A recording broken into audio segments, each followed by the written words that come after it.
भारत अफगान सरकार के पूर्व नेताओं को शरण न दे, गुलबुद्दीन हकमतयार ने कहा। भारत तालिबान के खिलाफ गतिविधि में शामिल होने से बचे, यह उन्होंने कहा है। पाक आईएसआई से करीबी के लिए जाने जाते हैं अफगान के पूर्व पीएम।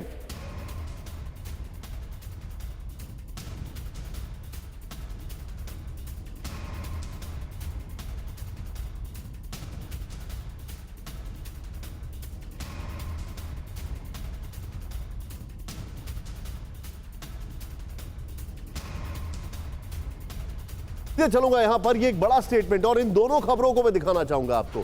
एक तालिबान का स्टेटमेंट, दूसरा गुलबुद्दीन हकमतयार का।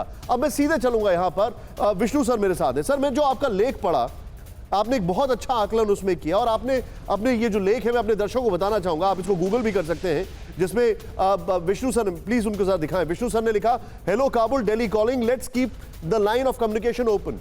आपने इसमें एक बड़ा अच्छा मेंशन किया पॉइंट कि Taliban is a reality which we have to accept और उनसे बातचीत करनी पड़ेगी।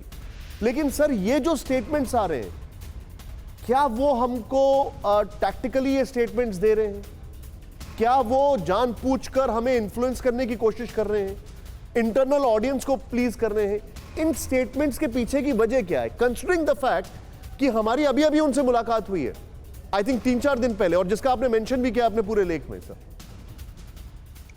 निशांत जी नमस्कार। अगर मैं इस वक्त एम्बेसडर होता और मुझे विदेश मंत्रालय ने एनालिसिस के लिए कहा होता इसका, तो मेरी एनालिसिस ये होती कि देखिए, तालिबान पे विश्वास करना तो वैसे ही गलत है, तालिबान पे विश्वास नहीं किया जा सकता।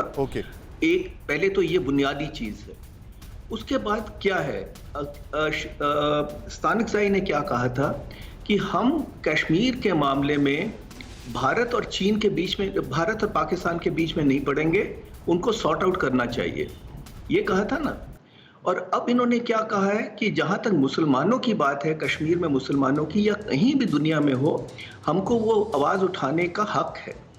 हम इससे सहमत नहीं है, पर मैं ये कहना चाह रहा हूँ कि दोनों स्टेटमेंट्स में कोई कॉन्ट्राडिक्शन नहीं है, ये अलग अलग चीज़ है। एक कश्मीर का मुद्दा है तालिबान के लिए, और एक मुसलमानों की ट्रीटमेंट है जो तालिबान जिस पर रिएक्ट कर रहा है।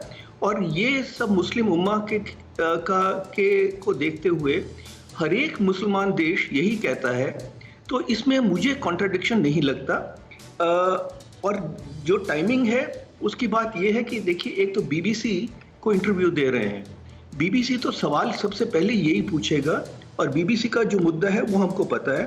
पर एक चीज़ और है निशांत जी, कि अगर ये मुसलमानों की आवाज़ कहीं भी उठा सकते हैं तो शिनचियांग के मुसलमानों की भी उठा सकते हैं। चीन को ये याद रखना चाहिए। जहाँ तक हिकमतयार साहब की बात है, he is A has been, ये कभी हुआ करते थे, इनकी तालिबान के साथ कोई दोस्ती नहीं है। ये तालिबान इनको शायद जीने नहीं देता अगर अहमद शाह मसूद इनको बचा के और पंजशीर वैली ना ले जाते और उसके बाद ईरान में शरण ना ले लेते। सर, लेकिन आप जो बता रहे हैं sir, Vishnu sir, pardon me, मैं आपसे थोड़ा सा रोक रहा हूं। आपने जो बताया, चीन का जिक्र किया, ये चीन के खिलाफ बिल्कुल नहीं बोलेंगे सर।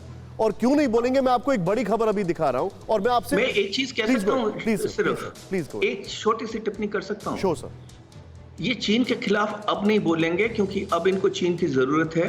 पर चीन अगर आराम से सोना चाहता है तो शायद उनके सपनों में बड़े खतरनाक सपने आएंगे, क्योंकि एक बार ये सेटल हो गए तो वही मुस्लिम उम्मा चीन के खिलाफ भी जाएगा। फिक्र आपकी, सोमवार से शुक्रवार रात 9 बजे, सिर्फ TV9 भारतवर्ष पर।